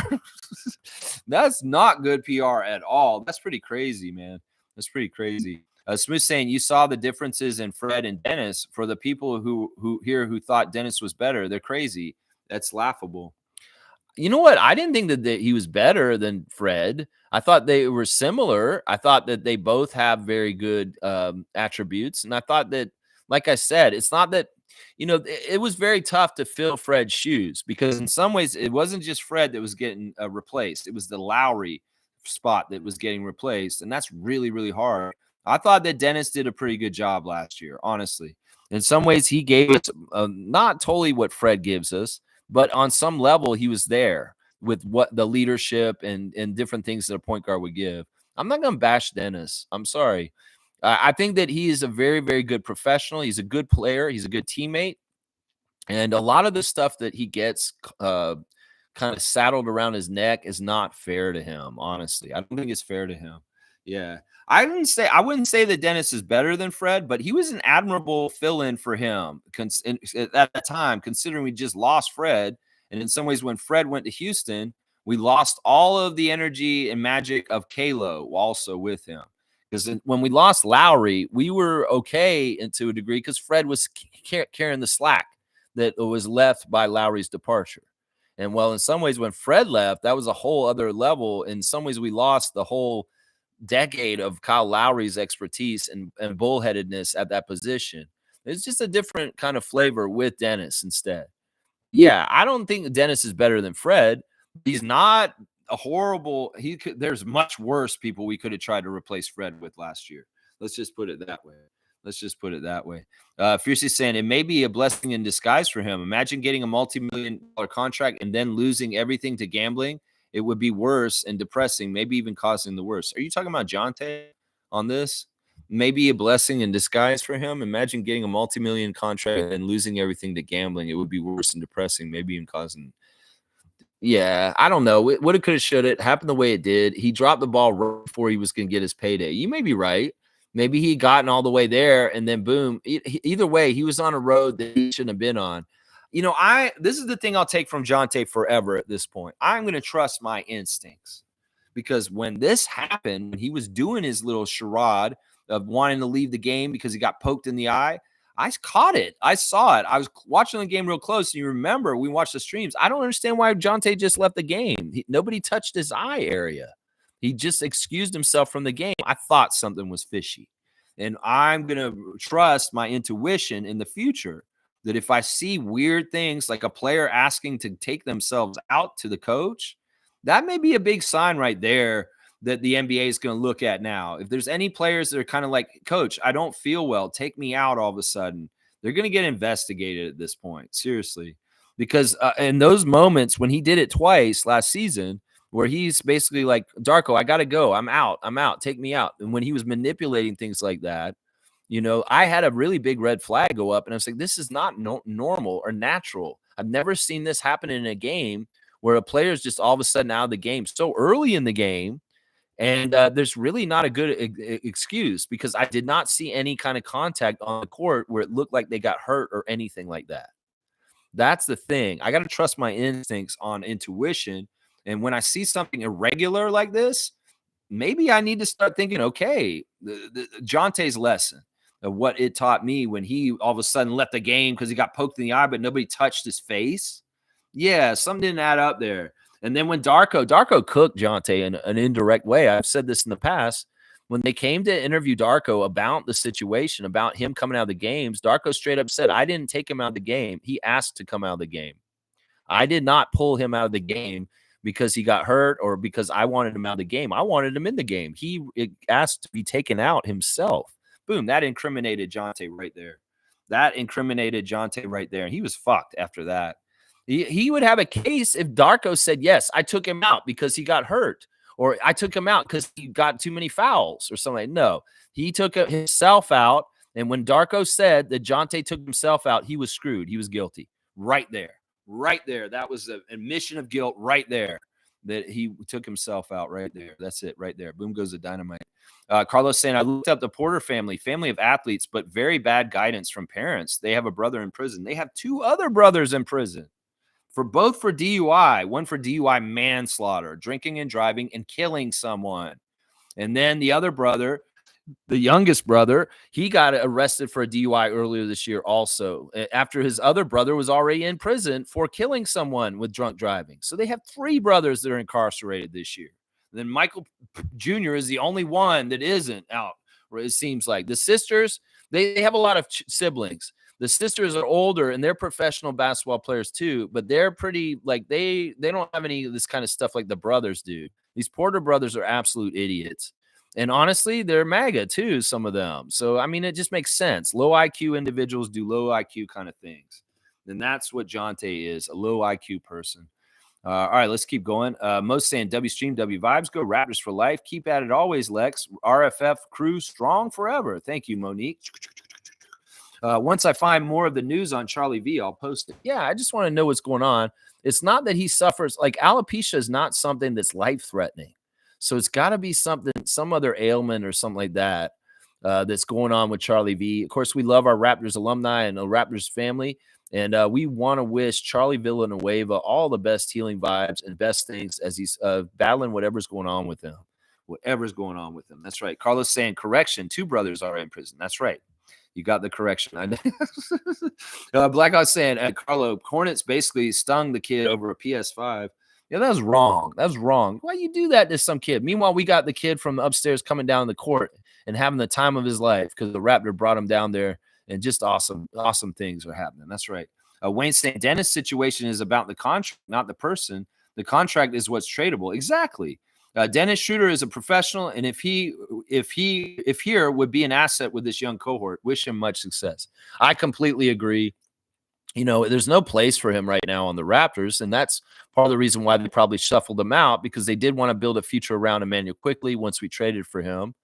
And in some ways, you know, now we have room for people like Shed to come up underneath also. If Dennis was still around, it wouldn't fit in some ways at this point with our team. But he's not a guy I would be mad if we had on the Raptors. Seriously, there's certain players that I'm like, I'd never want to see them in a Raptors jersey. Dennis was great in a Raptors jersey, and if he circled back and was in a Raptors jersey again by the end of his career, I would not be upset. I know that some Raptors fans would be, though, because they just don't like him. And some of that is just stuff from the Lakers stuff. They're like, oh, he's an idiot. Or maybe they think he's cocky. Or maybe they think he's a brash, outspoken person who kind of talks too much. You know, these kind of types in the NBA sometimes get a bad rep when they're actually really passionate, good teammates, and they really care, and they're absolutely driven professionals. The names that come to my mind are Fred VanVleet, Dennis Schroeder, and Chris Paul. Those three guys are kind of similar in this way. They may be a little bit like they hold a certain level of excellence and efficiency in what they want to do. And if there's teammates around them jacking off, and I'm not jacking off, playing around and just like phrasing, Lex, please, just messing around and not really taking their NBA careers seriously, they may look down on them and maybe read the Mariah Act and cuss them out. You know, Chris Paul is not an easy teammate to be around from what I've heard. And he is very much like, as a leader, somebody that will straighten somebody out if they're not acting professionally. And I think that Dennis and Fred both have that kind of trait in them, just like Chris Paul. And that is part of it. They rub people the wrong way. And it could very well be Fred comes into practice, says some things to some people, and all of a sudden, some of those lower players on the team are leaking things to friends. And social media all of a sudden is turning on people because, oh, poor me, Fred or Dennis or Chris Paul hurt my feelings because they told me I wasn't being mature enough in the NBA. There's a lot of that bullshit going on too, I'll bet. It's great that Chris Paul is being heralded and really celebrated in San Antonio right now, that people are understanding his effect on this team, and they're winning better now this year. They actually have a winning record. And Chris Paul's a big part of it. So, and understand, look, you need some veteran direction and maybe some veteran guys holding teams accountable, because the NBA has a lot of soft players coming in just to get bags. And players like Dennis, Fred, and Chris Paul are the guys that are more going to light a fire under these lazy asses. Honestly. I mean, that's the way I look at it right there. Right there. That's right. Let's see. Blackhawks saying, when Giddey slid under Grady at the perimeter, I found that fishy. Yeah, there was a couple of plays that were like, there's always little dirty plays in different places. Like Giddey fell on Grady. And I was worried about Grady's legs, but fortunately, nothing happened. Thank God. Fiercey saying, enjoy your day, fam. There you go. And Smooth saying, I'm not saying Dennis isn't a good guy or hating. Facts are facts, though. He's been on 6 teams, man. No, I know, but I think it's different in different stages. Like when he was younger, maybe he was a knucklehead. Maybe he's wore out his welcome. The younger Dennis, I mean, he really relished being on that Hawks team. And he had a lot of success around the Atlanta Hawks early in his career. And then there was the whole weird thing about his time in the Lakers. And that's really where he caught a lot of the baggage. Lakers Nation makes him a butt of the joke. Some of them love him. Some of them make fun of them. And in some ways, the thing that happened with his contract is made people judge him and say stupid things like that. When he wanted more money, he couldn't get it. And he got screwed over at that time. I mean, there's a lot of different reasons why people form their opinions on different guys. And sometimes it has nothing to do with the way they play. It has to do with their personality. And I think that Dennis just rubs people the wrong way in some ways. They see a very brash, outspoken guy like him, and they're like, I don't like him. He rubs me the wrong way. I think that just happens. Freddie has the same thing. Freddie definitely rubs people the wrong way in certain ways. It's very interesting. Very, very interesting. Let's see. Trevor's saying Denver Nuggets pushing for a trade for Chicago. Zach. They want Zach LaVine.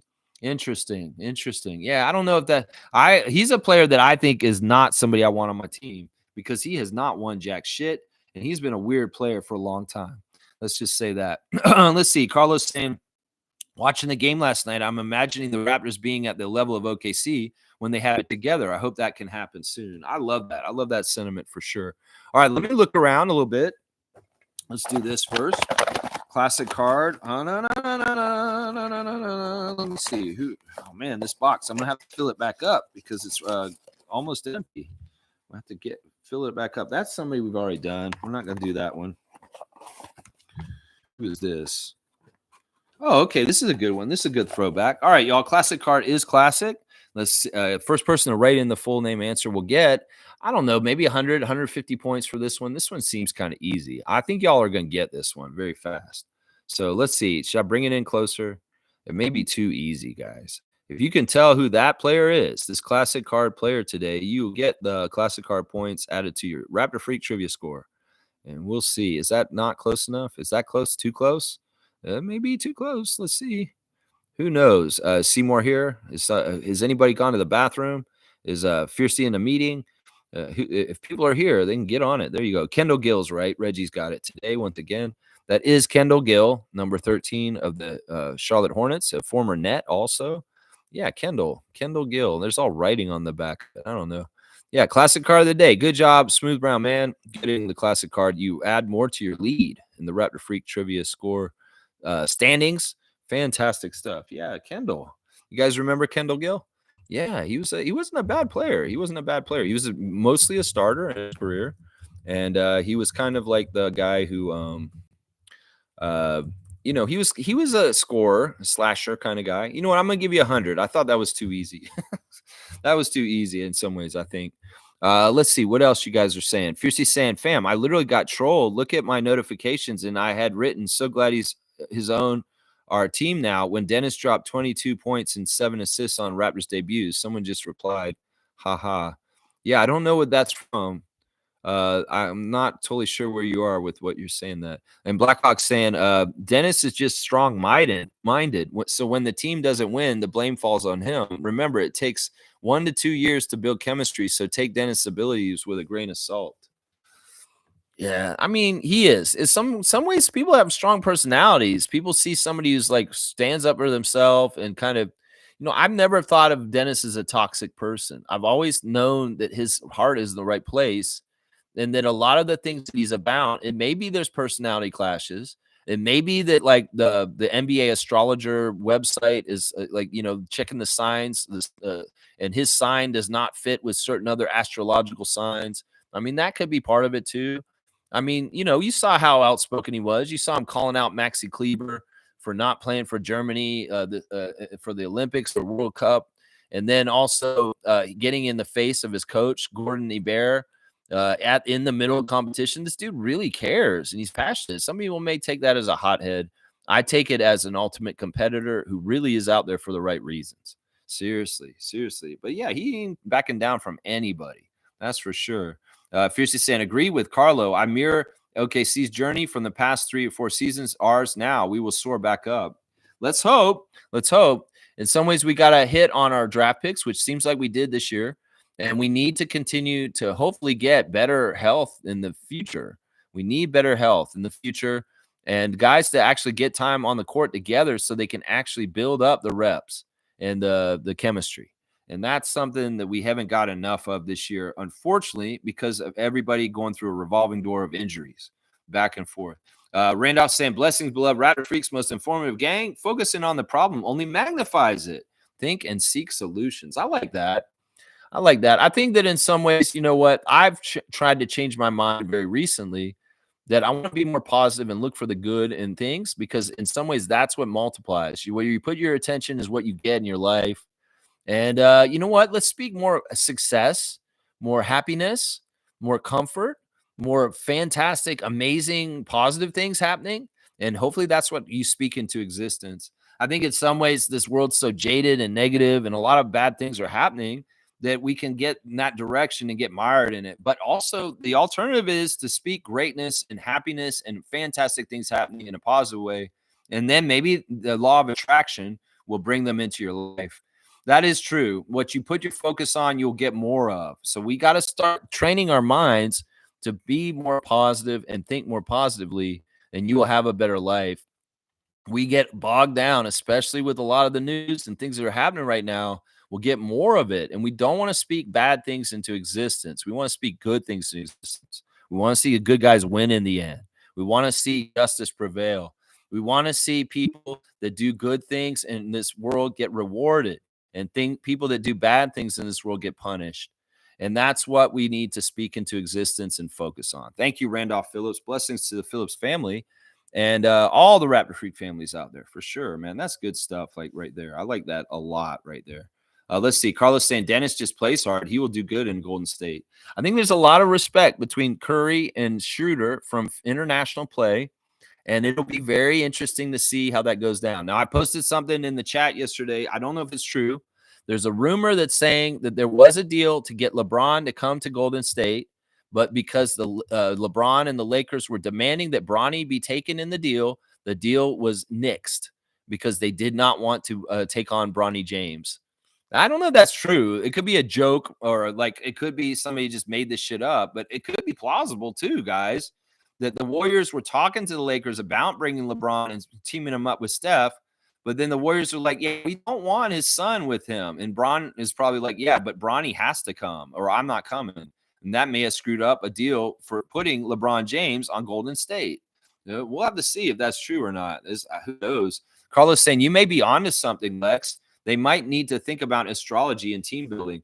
You know what, Carlo? I think on the download, they already have been looking at this. One of the weird things with this astrology account NBA astrology, is that they've been posting all the teams and the signs and how they're compatible. And a lot of the teams are already on the way it is. I don't know if you guys know about astrology. I know a bit about it. It's something that I am interested in. There's 12 months in the season, in the year, and 6 of them go together and 6 of them go together on the other side. And it's like every other month. So it's like, I'm Virgo. So Virgos go well with Scorpio, Capricorn, Taurus, Cancer, Pisces. It's like every other month. And if you get those right star signs together, supposedly they get along better. And then the other side's like Leo, Sagittarius, Libra,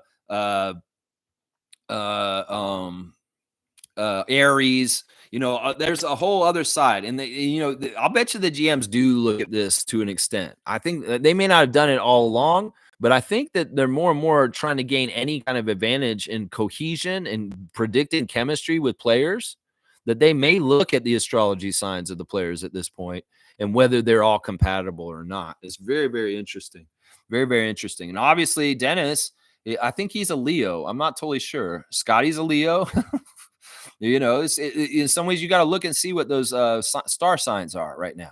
Yeah, Wayne's saying, what is the hang on, it jumped ahead. What does the prototype of a backup center for Jakob look like, Lex? I think we have Bruno. There's a lot he can't do, so probably we have to go the draft route, which means timeline. Sounds like Shamshay. No, I'm just saying, like, because somebody asked me earlier this stream, for the draft, what do you target, Lex? What do you feel like the Raptors need the most of in this draft that's coming up this year? Like, as far as what position, not any specific names, is a really good question. And I was saying, well, because of the injury with Yak and seeing what happens the last year or so when he goes out, I think we still need to draft for a big that, getting a big as far as a 5 or a 4, a 4-5 or 5-4, whatever, is probably smart, because that's the place on the cupboard in the pantry that's got the less goods in it. We got a great plethora of wing kind of players, and then we've got some good draft prospects at point guard at this point. So I would heavily lean, like last year, was it Klingon that was up near the top, and Zach Edey. Those two were the top 2 center picks last year, right, in the draft. So whoever's like that this year is who I think the Raptors should try and look at. And I'm not that interested in capturing the flag. Ace Bailey sounds good, and if we got Ace Bailey, I wouldn't be upset. I don't really care about getting Ron Harper's little brother. But, yeah, if there's a big, that's the position I think that we need more in depth on our team. Shamshay's a part of it, but he's still like down the road. And it could very well be the guy, if we draft a big next year, that he's ahead of Shamshay because he's older and he has more experience, and he actually can help sooner than Ulrich will. So that's what I'm saying. Ulrich is a stash project, and he's like down the road, and we can't expect him to rise up into the ranks of the Raptors starting lineup or being around on our team to help in a major way for a couple of years. So it could very well be that we get somebody else next draft that can come in and help sooner. And it's not a knock on Shamshay. He's 18. He's 18. Trevor's saying smooth WWE today, live on WWE YouTube channel at 3. Okay. It's UK stuff. Yeah. Okay. Yeah, there's a lot changing with the WWE and where they come from. They're going to be on Netflix next year. And there's a lot more free stuff on their YouTube channel right now, which is pretty interesting. And I'm digging. I've been watching some of it, like the Saturday Night's Main Event and the Survivor Series stuff they've been posting recently. The old stuff. I like watching the old Saturday Night's Main Event episodes. Very, very cool to watch. That used to be on NBC. Yeah, let's see. Fiercey saying, sorry, Lex, wasn't clear on my comment. Someone literally put a laughing emoji under a comment I added last year in a YouTube post about Dennis. The person went back to do it, hence trolling. Oh, I see what you're saying. Yeah, this kind of stuff's silly. Some people like to go back and check receipts and see what people are saying and stuff like that. So I get what you're saying, Marie. All right.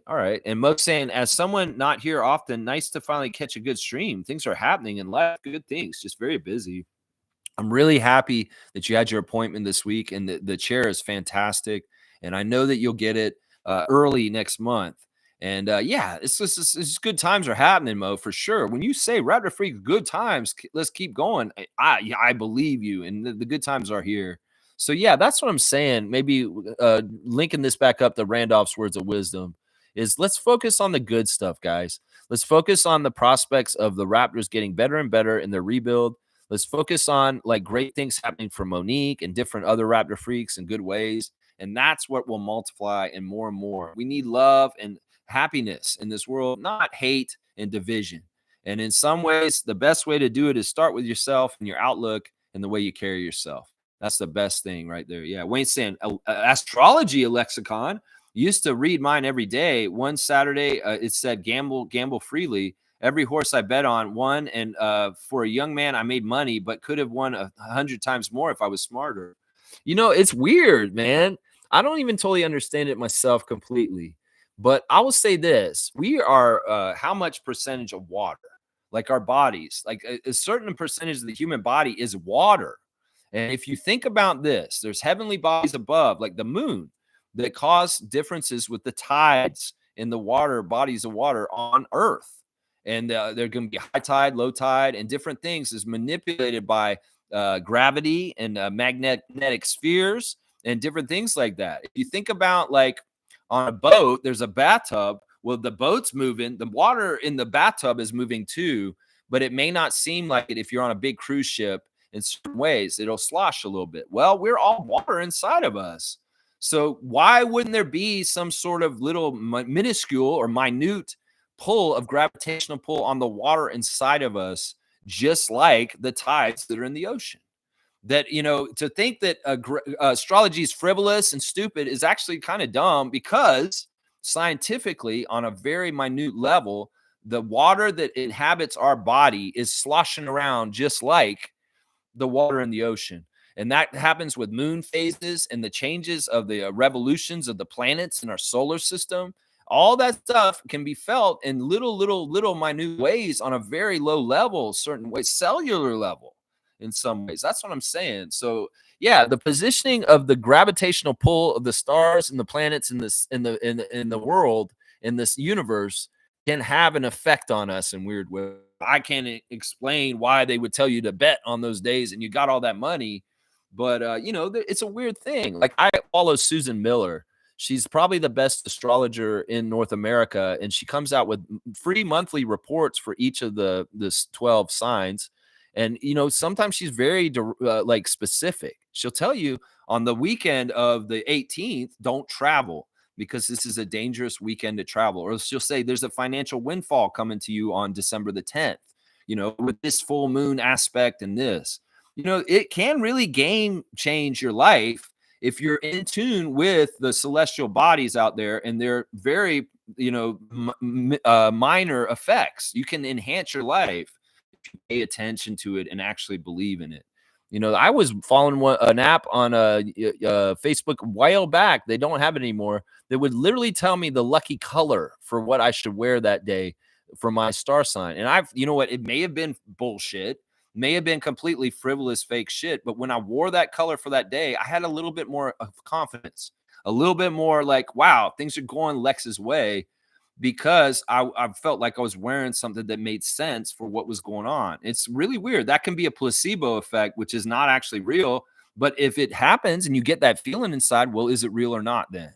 That's what I'm saying. So yeah, I tell people don't poo-poo this kind of shit, because I can scientifically tell you the reason why astrology could be a very real thing, and it's what I just said, that we are made up of water, and that astrology and the bodies out there in the space, they affect the water on this planet at every level. It affects us too. That's why people say, oh, Mercury retrograde. That's bullshit. Well, it's not, whatever. Well, seriously, gravitational pull of one of the planets that's closest to ours can have some kind of weird effects on it stuff here. Seriously, it's very, very interesting. Carlos saying, I was trying to be more logical and used to dismiss astrology, but with my kids looking up their astrology, it matches up to the exact T. Even started to look up wife and look and behold, it matched. Yeah, it's eerie. It can be very strange. It can be very eerie and weird. Also, I will caution this. Like, if you are a certain sign, maybe you do have some of the general commonalities of descriptors of personality for that sign. But there's also the problem of kind of fulfilling the prophecy of saying, oh, well, I'm an Aries. I'm going to be bullheaded and very strong sense because I have that right, because that's my star sign. So you got to figure out which one comes first, the chicken or the egg. But if you're doing it like Carlo did it, he's like, I didn't look at this. These are just the people in my family. They're being who they are. And then I look it up and like, holy crap, that makes a lot of sense. That makes a lot of sense. That's what I'm saying right there. It's very, very interesting. Wayne's saying, I'm a Virgo too. My few trustworthy friends are Virgos too. My wife says I'm a difficult person to love or be friends with. I think she's right. No, Virgos are difficult. We are difficult. And the part of the reason why is we hold a high standard in a certain way. And in some ways, we're clean freaks, and we can also be very kind of controlling, and we can be annoying about it too. Not gonna lie, that's part of my personality on this channel that rubs people the wrong way. Is that side of me? And yeah, we can be difficult, but the thing is, we're super organized, and we get a lot done also. So there's good and bad trade-offs with it. And it also depends on where you are in the Virgo calendar. Like I'm near the front. Like my birthday's in August. And so there's a difference between being a September Virgo and a Virgo that cusps on Leo. And that can be a part of it also. Yeah, we had a lot of astrology talking today. Yeah, very interesting. All right, let me check my tabs once again, guys, and we'll go over the news of the day. The NBA is changing the All-Star tournament for San Francisco's All-Star weekend that's coming up. They're going to have 3 coaches in the NBA Inside, guys, with Kenny Smith, Charles Barkley, and Shaquille O'Neal going to be drafting the teams from the 24 All-Stars that are selected. And their teams will go up against a 4-team and a 4-team tournament. Candace Parker will be the team coach or the team head of the Rising Stars champion from Friday night that will be invited to that. It's awesome. So how are they going to do it if there's 4 teams and historically there's only 2 All-Star coaches? Well, this is what they're going to do. It's really interesting. They're going to have the 2 All-Star coaches from the top teams in the East and the West. It can't be Milwaukee and Minnesota because they went last year. And they'll be 2 of the coaches for teams. And then they're going to pick their number 1 assistant coaches on both those teams. And they're going to be 2 of the coaches for other things. So this is going to be a great opportunity for second banana coaches of the top teams in the league. And I guess right now it's Cleveland, right? Cleveland with Kenny Atkinson, and it's Oklahoma City in the West with Dagnall. So it'll be interesting to see Mark Dagnall and Kenny Atkinson coaching one of like Shaq and Charles's team, and then maybe the number 1 assistant coach for Kenny Atkinson, which I'm not sure who it is right now. Who is it? He has some pretty good assistant coaches. I don't remember who it is. And then the number 1 assistant for OKC will be one of the coaches of the team too. So that's how they're going to do it. They're going to have 4 coaches, and the number 1 assistants for the team, they're going to get those spots. They're going to be sentencing Jontay Porter later today. He is guilty, and he is going to probably go to prison, and we'll find out for sure. But yeah, they're going to sentence him later today. Let's see. I did the Instagram stories. Let me just make sure there was anything else I wanted to talk about. We talked about Adam Silver's address to the NBA on the day of the NBA Cup final, and then also talked about the NBA Cup final itself. Yeah, Jontay is a man. Wire fraud, you're in trouble, bro. 20 years, bro. 20 years. You can get the maximum sentence is 20 years, but people are saying it's probably going to be 41 to 51 months is what he's going to get. Y'all check on your fantasy NBA teams in the Raptor Freak Fantasy League. And happy birthday to Charles Oakley once again. Charles is 61 today, guys. 61 years old for Charles Oakley, guys. Our great Raptor legend. All right, I think that's it. I'll wrap it up right now. Just a little bit of time before 2 hours is up. Fantastic. Thanks for watching the Raptor Freak channel today. I appreciate everybody on a Wow Wednesday. Great stuff, NBA, with the changes for the All-Star game. I think it's going to really work. And yeah, boo on you, Jontay Porter. Congratulations to the Milwaukee Bucks on winning the NBA Cup yesterday. And also just, all kinds of great fun stuff coming up with the Raptors, with things like the Coaches Open House and all kinds of other stuff coming up very, very soon. I wish you guys all the best day. Now get out there and touch grass. Raptorize your day like Nav Bhatia.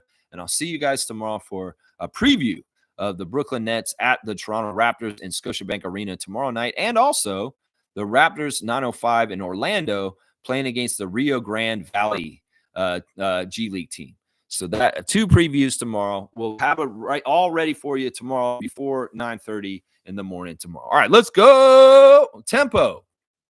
Let's go Raptors 905, and let's go Raptors. That's right, baby. Woo!